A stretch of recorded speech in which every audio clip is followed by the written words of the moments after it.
Добрый вечер, дорогие телезрители. В эфире программа Хастегаламта. Мы, как всегда, в прямом эфире. Сегодня мы хотим поговорить о том, что предстоит подписание большого договора между Российской Федерацией и Абхазией. И это уже не первый раз становится предметом обсуждений в публичных дискуссиях и на телевидении у нас, и в прессе. И этому договору был посвящен и недавно круглый стол, который вот буквально этой неделе закончился в Сухуми. Он назывался «Российско-абхазские отношения. Контуры нового уровня интеграции».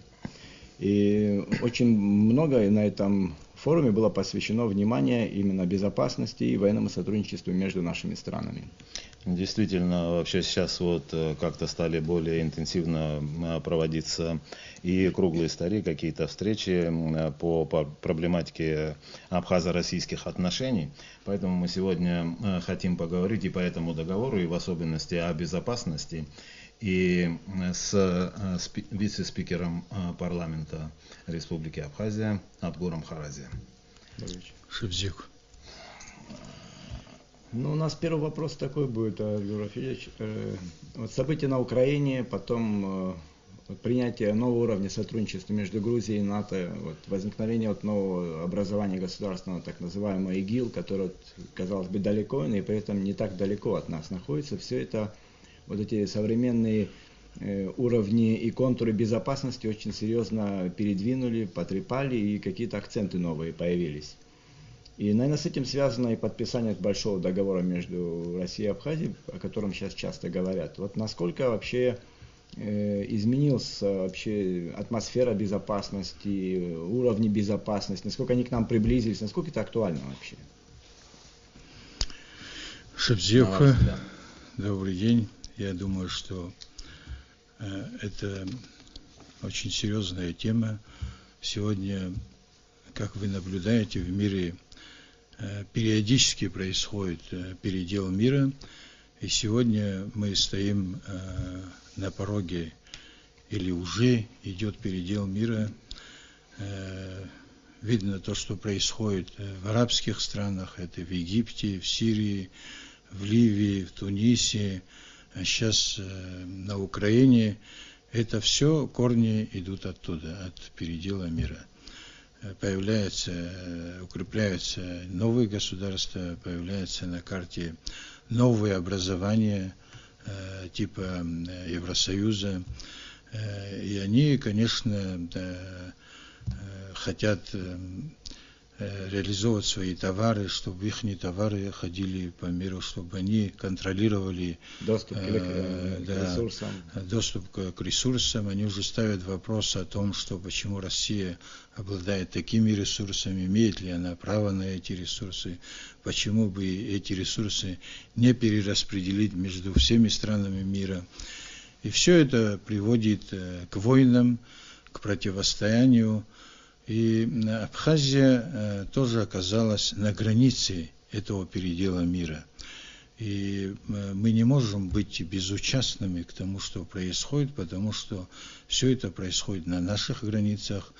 Границы сегодня между интересами России и Запада проходят по реке Ингур. Это ни для кого не секрет. Поэтому те договора, которые есть между России и Абхазии, их надо наполнять большим содержанием. Я думаю, что это в интересах и России, и Абхазии. То есть два уровня есть опасности. Непосредственно для Абхазии, для нашего союзника самого главного, России, я так понимаю. Да, это, я бы сказал, что это одно и то же. Безопасность России и Абхазии, они настолько все взаимопереплетено, что это одно и то же. Безопасность России напрямую касается и нашей безопасности тоже.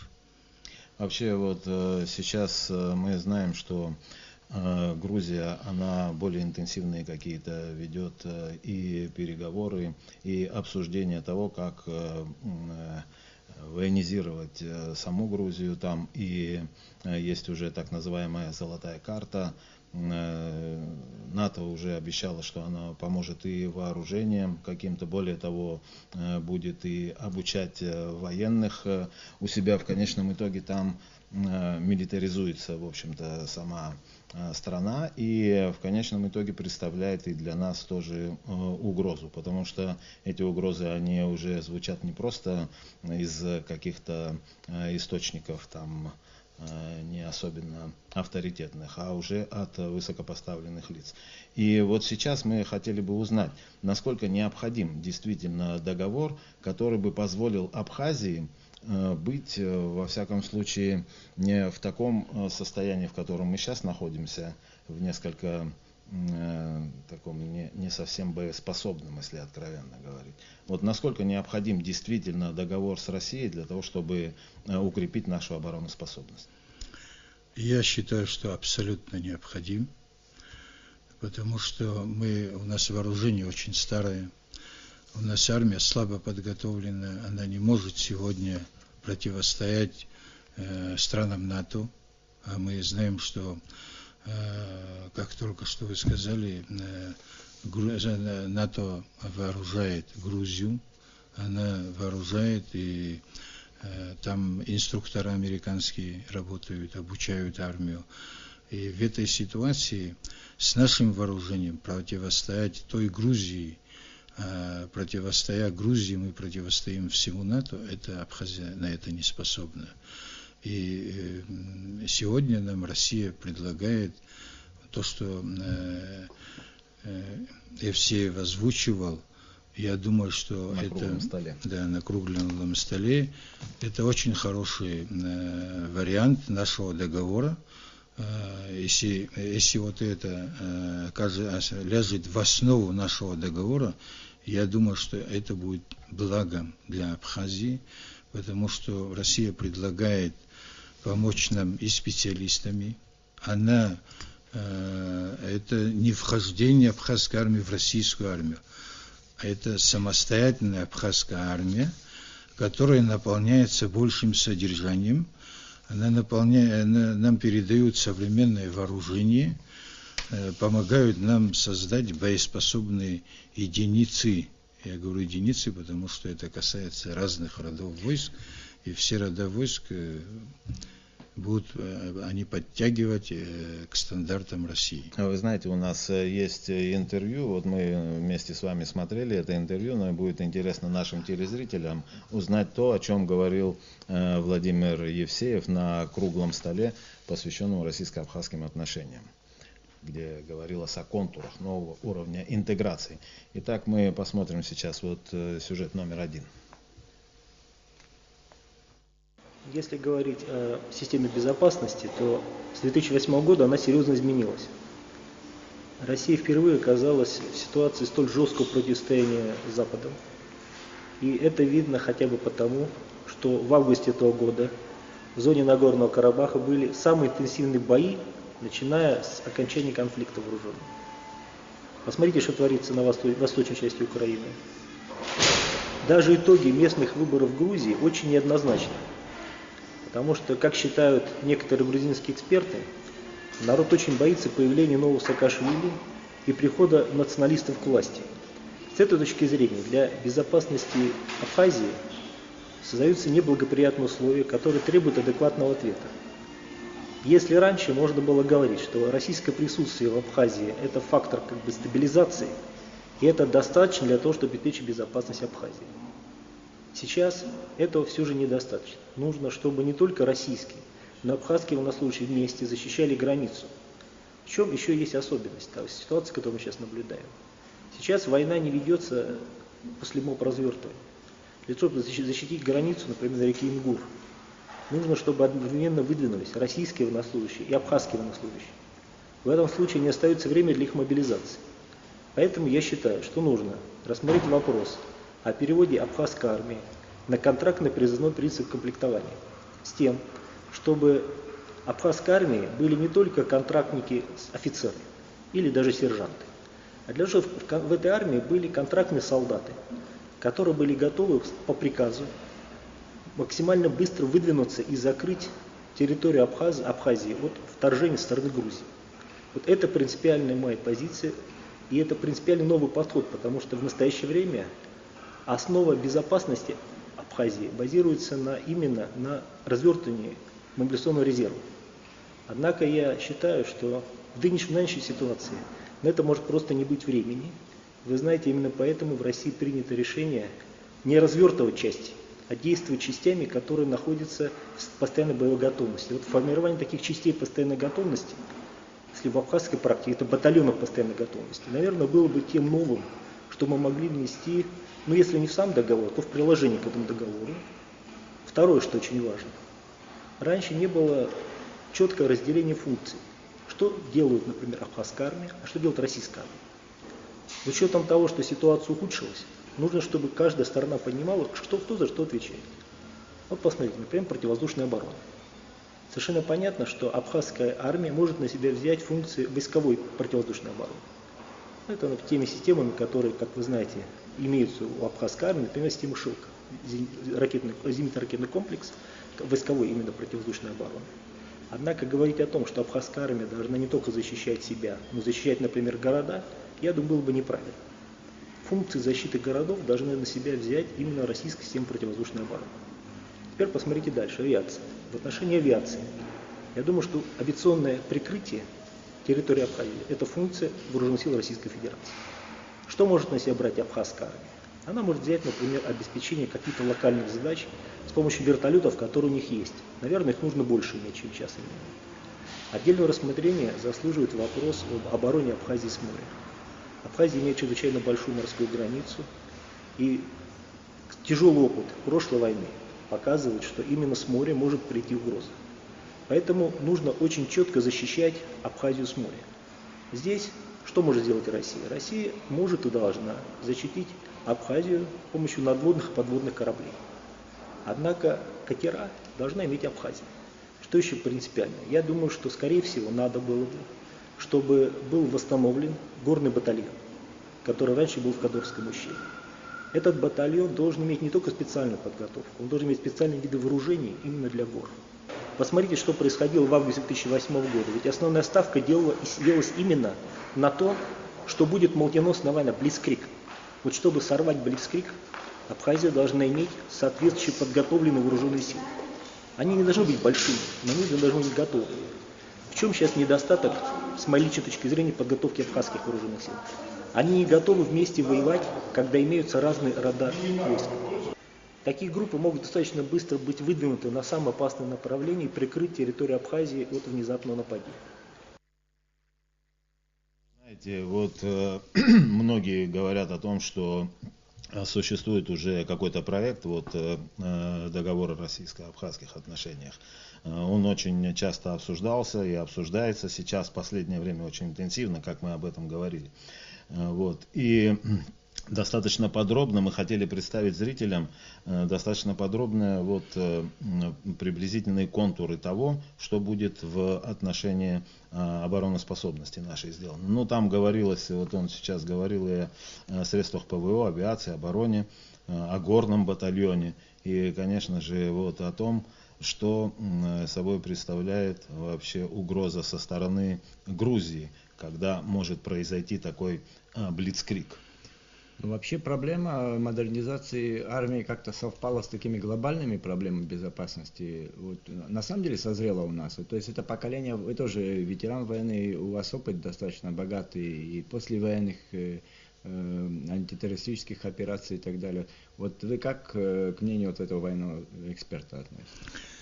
Я полностью с ним согласен. Дело в том, что мы никогда не обладали современным оружием. Даже во время войны, вы знаете, что наши танки это трофейные танки, это в основном это Т-55, которые давно сняты в России с вооружения.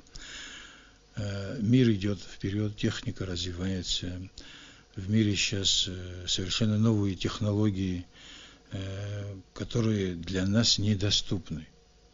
Единственный, кто нам может их дать, это Россия.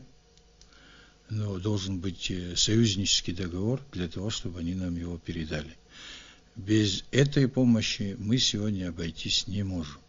И даже во время войны мы обходились в большей степени, мы брали силой духа, верой в свою правоту, веру в то, что мы победим, благодаря тому, что у нас был лидер нации, в которого мы верили, и с помощью Всевышнего. Все эти аспекты мы никогда не брали за счет техники, за счет вооружения.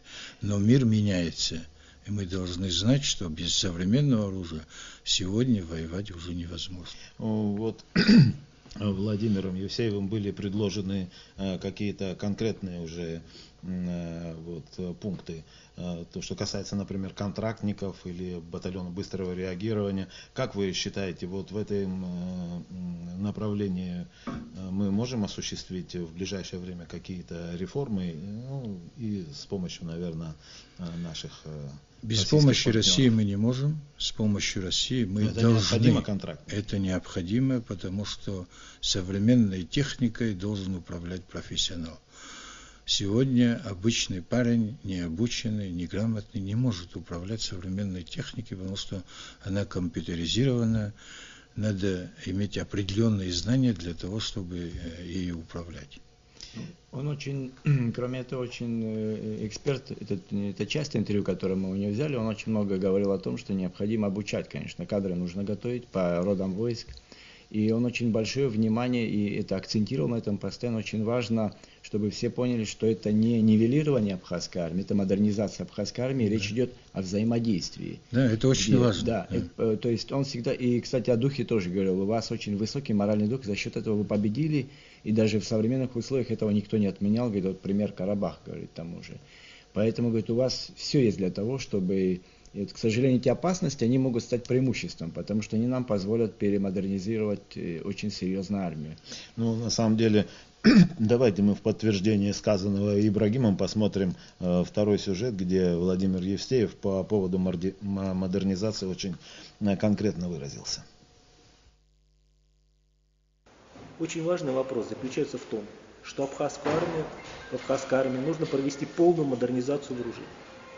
Те вооружения, которые в настоящее время используют, это советские образцы вооружений.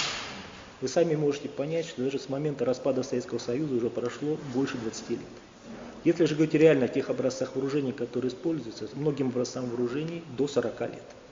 В целом я считаю, что модернизация вооружений – это то, что Россия должна взять на себя, потому что Абхазия просто не может это сделать по финансовым соображениям. Это речь идет об вооружении сухопутных войск, то есть танки, боевые машины пехоты или боевые машины десанта, современные системы связи, системы противовоздушной обороны, которые Россия типа «Панцирь», например. Вот это что Россия должна дать. Но я считаю, что помимо этого нужно рассмотреть вопрос о поставке в Абхазию быстроходных катеров для частей, для батальонов, которые будут оборонять побережье. Вы знаете, ну вот такие конкретные были как бы предположения, предложения вот с российской стороны. Но это, конечно, все предложение, потому что это все еще нужно каким-то образом, наверное, утвердить, обсудить и подвести под это финансирование. Скажите, пожалуйста, вот как вы считаете, действительно сейчас нам необходима модернизация вот именно в таком плане, как говорил Евстеев, то есть часть мы должны взять на себя, то, что нам по силам, а вот большая часть все-таки в деле модернизации останется за российской стороной. Да, есть такие предложения с абхазской стороны, точнее обсуждались ли такие предложения?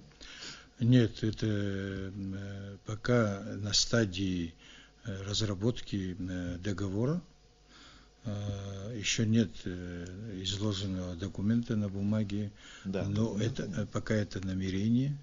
И я считаю, что даже Россия, если не предлагала бы, мы должны были бы просить о том, чтобы такое перевооружение произвести у себя, ибо без этого мы, конечно, и без того очень сильно отстаем.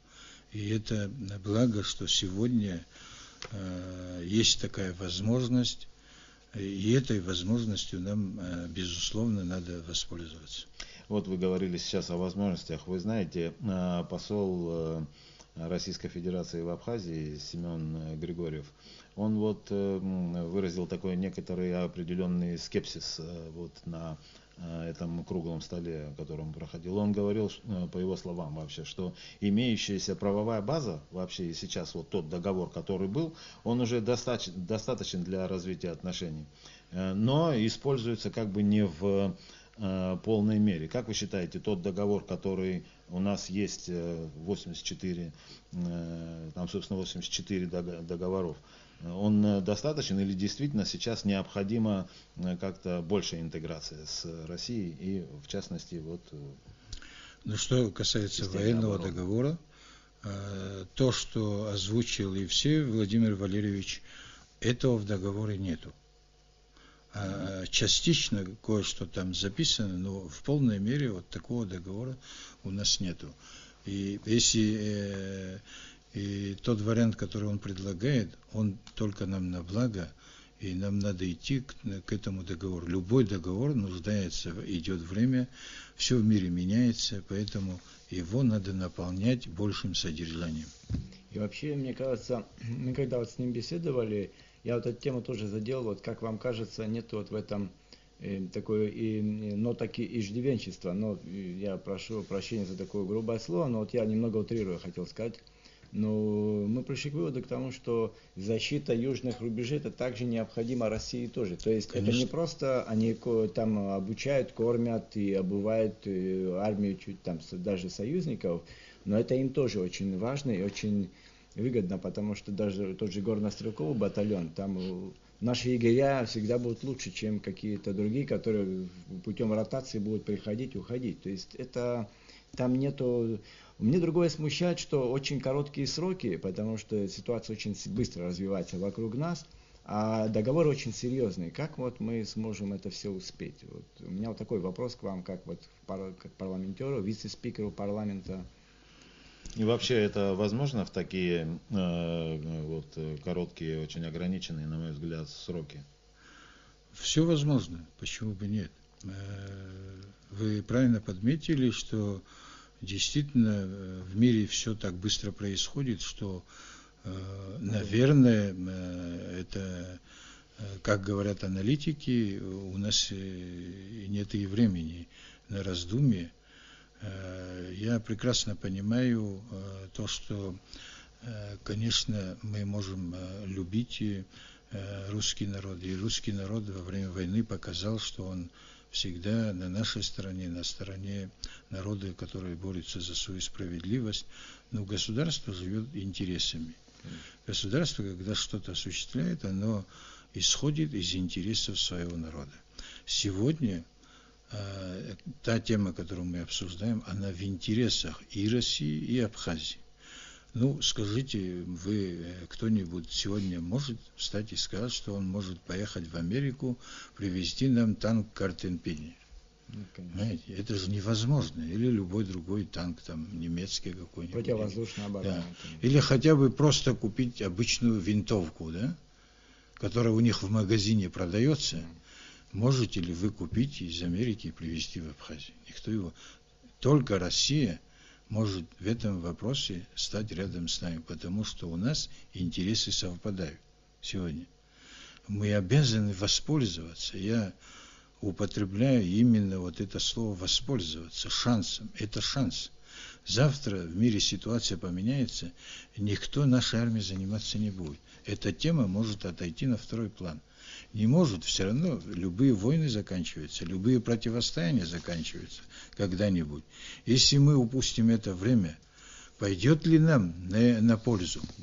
Другое дело, когда будет уже документ, готовый договор, никто не будет его скрывать. Это же не закрытый документ. Мы на парламенте его будем обсуждать. Без ратификации никакой документ не вступает в силу, никакой договор. Мы там рассмотрим, обсудим, если надо, и с общественностью тоже. Если есть какая-то боязнь, если кто-то боится, что мы перегнем палку, мы обсудим, и будут приглашаться и журналисты, и общественность. В разных форматах. Да, в разных форматах будут круглые столы. Сегодня мы говорим только о намерении. О намерении, но я хочу сказать, что мы должны, обязаны воспользоваться вот этим моментом, чтобы перевооружить свою армию. Завтра будет поздно. Знаете, еще какой момент хотел сказать, там есть еще и социальный такой этический момент, это все-таки, я считаю, у нас большая безработица, и если у нас люди молодые будут заниматься военным делом, военной профессией, это вообще близко нашему духу и ментальности, собственно говоря, и эти люди, которые могут кормить семью, и я думаю, там абхазская страна тоже будет в наших контрактах не полностью, она будет на откуп отдана, там, на довольствие России поставлена, тут у них социальный какой-то пакет должен быть со стороны нашего государства, там по ЖКХ, там по каким-то другим моментам, по страховке и так далее. То есть мы не можем полностью, конечно, переложить все бремя существования абхазской армии на Россию. Естественно, это тут важно и нам экономику устроить, и тоже участвовать и финансово, и во всех, по-разному участвовать в этой модернизации. Более того, я хочу сказать о том, что, конечно, реформы требуются во всех областях, но наиважнейшая область – это моральное состояние общества, его идеология. Армия – это часть идеологии и морального воспитания нашего подрастающего поколения, молодежи. Мы должны молодежь оторвать от корточки, понимаете, и чтобы я хотел бы, чтобы у меня 2 сына, я хотел бы, чтобы они прошли армию. Ну что за мужчина, который не идет в армию? И мы должны в нашей молодежи воспитывать чувство патриотизма. Только патриот может строить государство. Пройдя хорошую армейскую школу, этот человек будет думать о своей стране. Он не будет о наркотиках думать. Мы должны все продумать вместе, и это в этом аспекте это только нам в помощь. Служба в армии, мы должны вести пропаганду этого, что как раньше было. Вот я где-то читал о том, что когда еще канцлер Германии, великий полководец, при императоре произнес тост о том, о сельском учителе, все возмутились, почему вы произносите тост за сельского учителя в присутствии императора. Он сказал, юнкера воспитывает сельский учитель. Понимаете, как страны думают о своей молодежи. И мы тоже в этом вопросе должны работать. Это взаимосвязанные комплекс вещи. Большой вопросов.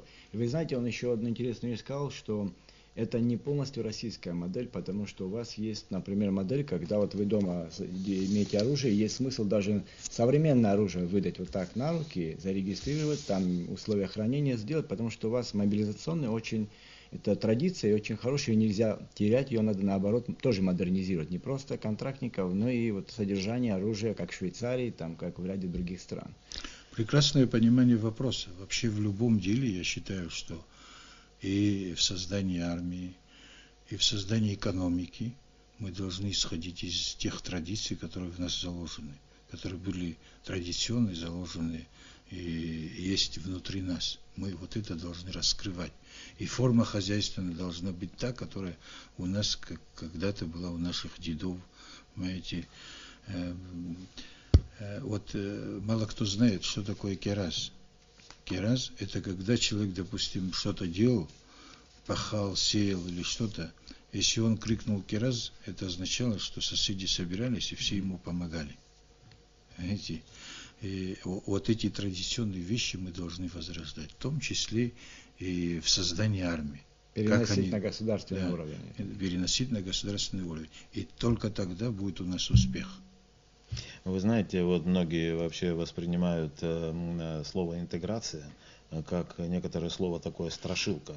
Вот. А интеграция это не какое-то слияние, но усиление взаимных потенциалов стран для блага людей. Вот в связи с этим я бы хотел у вас спросить. Вы знаете, существуют некоторого рода такие опасения, что будет несколько как бы потактичнее выразиться, ущемлен наш суверенитет. В случае, если вот произойдет тот договор, который сейчас намечается, может случиться так, что мы очень много, большую часть своих прав делегируем российской стороне, и в таком случае нашему суверенитету будет нанесен некоторый ущерб. Ну, иначе говоря, да, он имел в виду, что единоначалие в армии это главный принцип. Как он будет соблюдаться здесь, где существует де-факто будет две армии, абхазская и российская? Я не это имел в виду. Да? Я имел в виду, будет ли ущемлен наш суверенитет. Вот есть такие опасения. И может ли на это повлиять как-то вот эти вот условия договора нового? То есть вообще безусловно, мы должны за этим следить. Интеграция слова, но емкая. Интеграция можно по-разному понимать. В одних словарях интеграция это вхождение действительно, в других просто слияние, в третьих по-другому. Оно, и это емкое слово, мы не будем сегодня его расшифровывать, но, конечно, к любому договору надо относиться серьезно. Его должны изучать юристы, и должны не просто изучать, а участвовать в его составлении этого договора. Я не думаю о том, что кто-то нам навязывает какой-то договор. Это наверняка будет создана комиссия, российско-абхазская комиссия, где сядут юристы и выработают законы, где каждый будет скрупулезно каждую букву выверенно записывать так, чтобы мы не потеряли свой суверенитет. Иначе и смысла нету. Не было даже в войне. Зачем мы воевали, если мы сейчас начнем процедуру вхождения в состав России, грубо говоря, да? Но об этом никто и не говорит.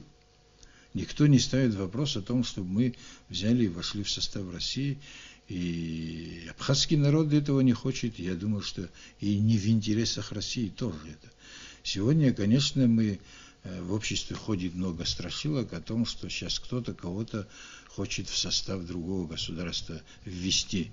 Но это есть определенные процедуры, которые не позволяют это сделать. У нас даже в Конституции записано, что мы даже референдум не можем провести по статусу Абхазии. Это гарантия того, что этот вопрос ни в одном документе подниматься не может. Вы знаете, вообще, вот если говорить по большому счету сейчас о той ситуации, которая складывается вокруг Абхазии, вот вы говорили о том, что граница по реке Ингур, это, в общем-то, стала границей для, так сказать, противостояние. Да, противостояние глобальных таких, да, Запада и России, интересов Запада и России. Это сейчас вот идет по реке Ингур. Но вы знаете, нужно еще и признать тот факт, что сейчас несколько обострилось отношение к России. И вот в тех условиях Абхазия, как ближайший союзник России, она пойдет на более понятные такие, знаете, политического военного позиционирования шаги. Да, но в связи с этим, как бы, может и к самой Абхазии измениться отношение еще в более негативную сторону, и таким образом это может повлиять не очень благоприятно на признание независимости другими странами. Как вы считаете? Видите ли, конечно, мы допустить можно всякое, но мы должны понимать, вот возьмем Евросоюз, к чему мир идет. Знаете, ну есть Евросоюз, у них же тоже есть определенные границы. Почему я говорю, что граница проходит по Ингуру? Но ведь страны НАТО определили для себя границы. Почему же война идет на Украине? Потому что там не определена граница. Влияние. Да. Где там проходит граница между интересами России и интересами НАТО или Евросоюза? Понимаете? Пока это не определится, там не успокоится. Поэтому мы для себя четко должны определить, что вот здесь есть интересы России, и не надо это скрывать. А что в этом плохого? Да, действительно, есть интересы России. До реки Ингур они сегодня распространяются.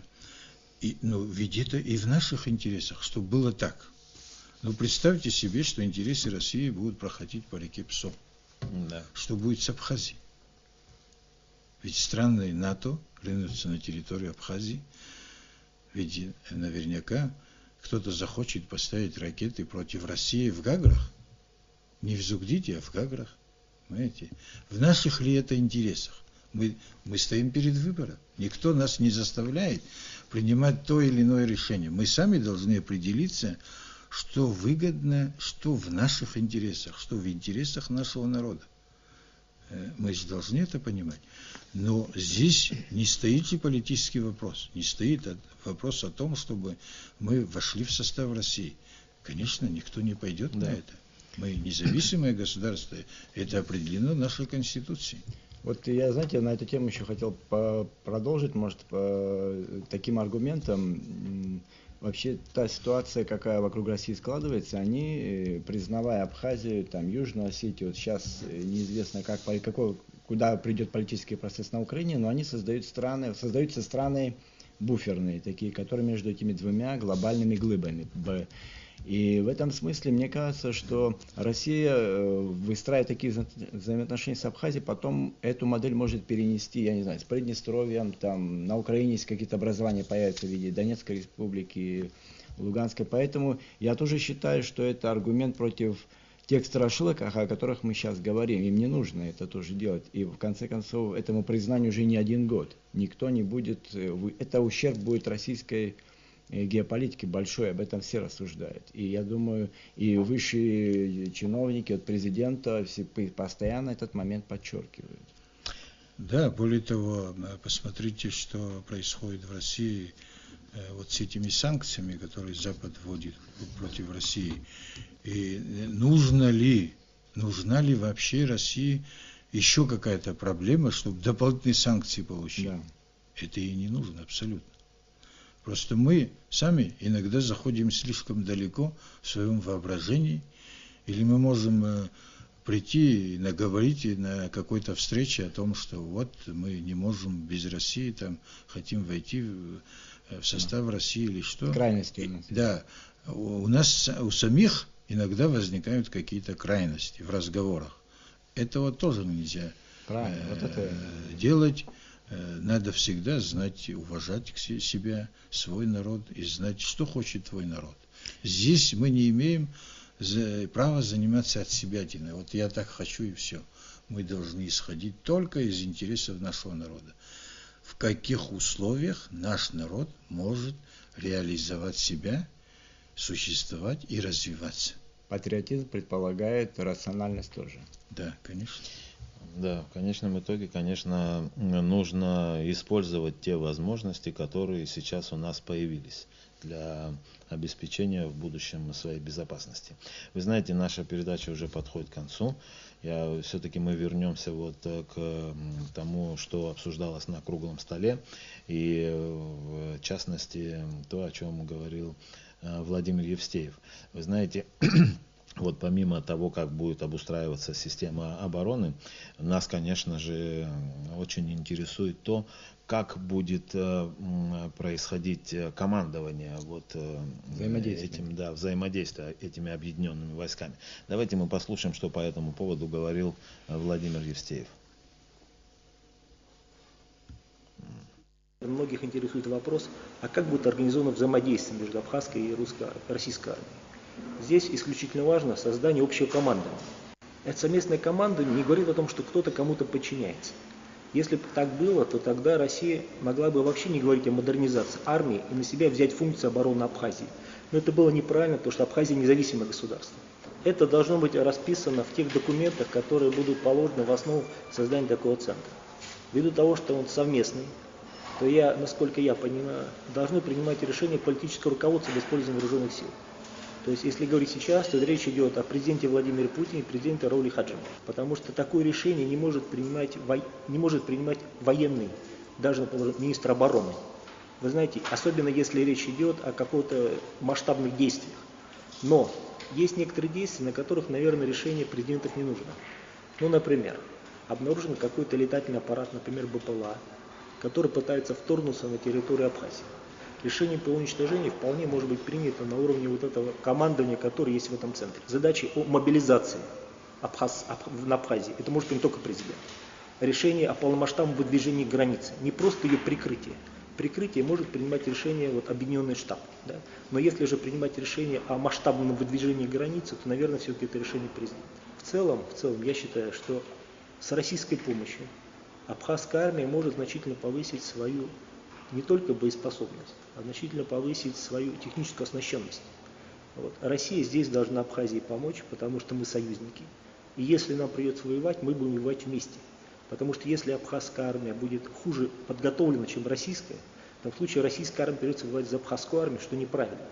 Мы равные партнеры, мы должны быть равными в бою. Если мы будем в бою вместе, то мы, несомненно, победим и защитим территорию Абхазии. Совершенно трезво вот так вот представлена ситуация по будущему договору, во всяком случае от Владимира Евстеева, о том, что вот мы партнеры и все должно быть на равных. Но в конечном итоге предлагается, чтобы решения вот такого масштабного характера, как он говорил, да, принимались президентом. Президентом Абхазии. Или это будет, вот на ваш взгляд, как будет правильно, когда так решения будут приниматься совместно и российским президентом, и абхазским? Или это все-таки прерогатива абхазского президента? Я думаю, что президентами обоих стран. Потому что все-таки речь идет о коллективной безопасности. Мы же не можем, допустим, НАТО пошло на Абхазию. Ну, естественно, через Абхазию на Россию, да? Но должны же оба президента принимать решения. Мы же не можем задействовать российскую армию без Путина. Поэтому это решение должно быть совместным. Горячая линия всегда существовала, тем более современные средства связи позволяют это в минуты сделать. Но я хотел бы еще подчеркнуть, что вот сегодня Владимир Евстеев, он такой был как бы незримый наш четвертый участник этой беседы.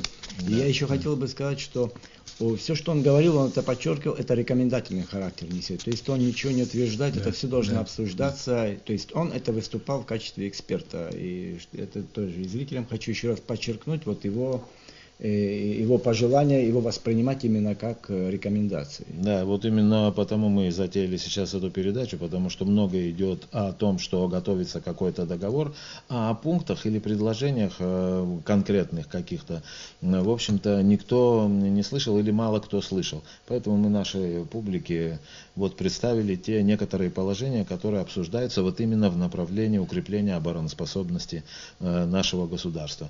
Но я думаю, что если вот именно говорить об обороноспособности нашего государства, то тут, наверное, двух мнений быть не может. Договор такой необходим, как вы считаете?